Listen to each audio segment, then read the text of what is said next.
Hi everyone, how are you doing? Now, I'm going to talk to you today about our second key to thrive, which is cardiovascular fitness. Now, this is the ability of our heart, our lungs, our circulatory system to be able to move oxygen and other nutrients to our muscles and other areas of our body during prolonged activity.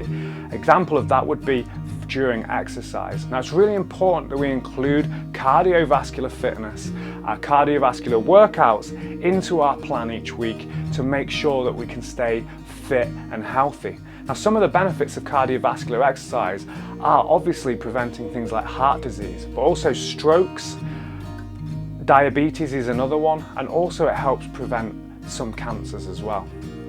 Okay, so it also builds a strong heart, so it helps to lower blood pressure. It helps improve insulin sensitivity. Now, what that means is it also helps prevent diabetes. It improves our mental health. When we exercise, we release endorphins, which are hormones which help us feel really good. Now, that also then can help with things like preventing symptoms such as anxiety and depression, and it can help with cognitive health as well to help us sort of stay focused and help us with memory. It also gives us more energy and stamina. It sounds counterintuitive that moving and getting tired would do that, but it does, and that also helps us then be able to take on our daily tasks with more energy and give more to the people around us. And lastly, it improves our sleep quality, which is massive, making sure we get between 7 and 9 hours sleep every single night, and good quality sleep, which is going to help our mental and our physical health. Now, the World Health Organization, or WHO, they recommend people taking part in around 150 minutes per week of low to moderate exercise, or around 75 minutes per week of high intensity or vigorous exercise. Now, what I would say is it's best to try and cover all of those bases, and we can do that by using something called our heart rate zones. Now, you'll be able to see a diagram on the screen now while I'm talking.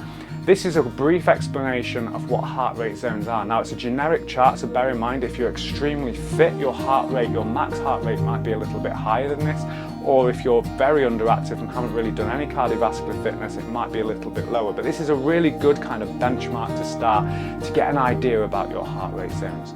Now, you'll see there's zones from 1 to 5, okay, 1 being very light exercise and 5 being extremely hard exercise. And we should be looking to cover, you can see there's those numbers in the boxes for the different age groups. So if you look for your age group, okay, and you'll be able to see the numbers as we work down, they are your heart rates in beats per minute. So, for example, if I was looking to do some moderate exercise, then I would be able to look at the chart and I'd be able to say, right, I'm 40 years old, so I want to work in moderate, which is my 60 to 70% exercise.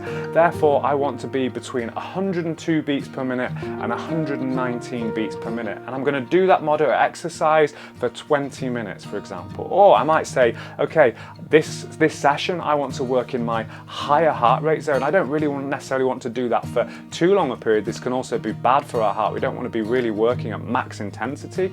But I might say I'm going to work between 80 and 90 and 90 and 100 during what we call HIIT training, so high intensity interval training. Now, when we're working at our max heart rate, we can't do that for very long. We can only do that for around 20 to 30 seconds maximum before we're completely done. A sprint is a good example of where I'm at my absolute 10. At the end of it, if I'm giving it everything, I would collapse. So I can't do that for long. So I use intervals with rests to be able to give my body time to recover before I then go again. And again, you could do that during a HIIT session. We do those online, but feel free to ask in the comments. We can recommend stuff for you. So I'm trying to make sure that I'm covering all of these different zones during my week to make sure that I cover my cardiovascular fitness and I cover my health for those things, okay? I hope you enjoyed that. I hope that made some sense. As always, if you've got questions, feel free to drop it in the comments below. If you're in our Fit to Thrive online group, feel free to contact us directly with any specific questions so we can make sure we guide you on that. But again, in our forums, in our timetable classes every week, we cover all of those zones to make sure you don't have to think about that. You can rock up and do the classes, or you can do it in our personal training sessions. Awesome. I hope that helps. I'll see you all soon. Take care. Bye.